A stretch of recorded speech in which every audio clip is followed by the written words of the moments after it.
Welcome back to my channel, Iris Connect. Stress management training la இன்னைக்கு நம்ம பார்க்க போறது how your physical strength helps you manage your stress effectively அப்படினு. ஒரு work உங்களுக்கு நீங்க பண்ணிட்டு இருக்கறப்ப ரொம்ப ஸ்ட்ரெஸ்ஸா ஃபீல் பண்ணுவீங்க. அதுல ஒரு கம்ப்ளீஷன் இல்ல அப்படினு. ஒரு work பண்ணி முடிக்கிறதுக்குள்ள இன்னொன்னு வந்துருது அப்படினு சொல்லி ஸ்ட்ரெஸ்ஸா ஃபீல் பண்ணுவீங்க. ஆனா ஆக்சுவலி உங்களுக்கு உங்களோட ரோல்கான work அதுதான் உங்களுக்கு அசைன் ஆயிருக்கும். ஆனாலும் நீங்க லோடடா ஃபீல் பண்ணுவீங்க அப்படினா இது உங்களோட மென்டல் ஹெல்த் சம்பந்தப்பட்ட விஷயம் மாத்திரம் கிடையாது. This involves your physical strength also. So நீங்க வந்து இந்த டயபெட்டிஸ், ஹார்ட் அட்டாக், ஸ்ட்ரோக் இந்த மாதிரி பெரிய பெரிய வியாதியை பத்தி மாத்திரம் அவேர்னஸ் வச்சுக்கிட்டு அதுக்கு ஒரு பிரிகாஷன் பண்றது மாத்திரம் முக்கியம் கிடையாது. டெய்லி நீங்க எப்படி என்ன சாப்பிடுறீங்க, ஹவ் இஸ் யுவர் ப்ரோக்ராஸ்டினேஷன், எவ்வளவு லேசியா இருக்கீங்க, எவ்வளவு மந்தமா இருக்கீங்க, இல்ல ஏதாவது ஒரு சின்ன மாற்றம், அன்றாட வர தலைவலி, இந்த மாதிரி சின்ன சின்ன விஷயங்களையும் நீங்க நோட் டவுன் பண்ணி அது உங்களோட பிசிக்கல் ஸ்ட்ரென்த்ல ஏன் ரிஃப்ளெக்ட் ஆகுது, நீங்க அன்னைக்கு என்ன மிஸ்டேக் பண்ணிருக்கீங்கன்னு சொல்லி நீங்க அனலைஸ் பண்ணி உங்களோட ஸ்ட்ரென்த்தை பூஸ்ட் பண்றதுக்கு ட்ரை பண்ணும்.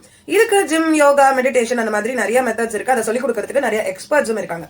பட் என்னோட பாயிண்ட் ஆஃப் வியூ என்ன அப்படின்னா, ஒரு ப்ராப்பரான ஸ்லீப், நல்ல ஹெல்த்தி ஈட்டிங் ஹேபிட், ஒரு ப்ராப்பர் லைஃப் ஸ்டைல், இதை ஃபாலோ பண்றதுக்கு கன்சிஸ்டன்டா எதையாவது ஒண்ணு பண்ணுங்க அப்படிங்கிறது தான் என்னோட பாயிண்ட் ஆஃப் வியூ. இப்படி நீங்க பண்ணும்போதே உங்களுக்கு தெரியும் உங்க பிசிக்கல் ஸ்ட்ரென்த் ப்ராப்பரா பூஸ்ட் ஆகுது. அப்படி பூஸ்ட் ஆகும் போதே எவ்வளவு அழகா மெச்சூர்டா உங்களோட ஸ்ட்ரெஸ் நீங்க ஹேண்டில் பண்றீங்கன்ற டிஃபரன்ஸை நீங்க கீனா வாட்ச் பண்ணலாம்.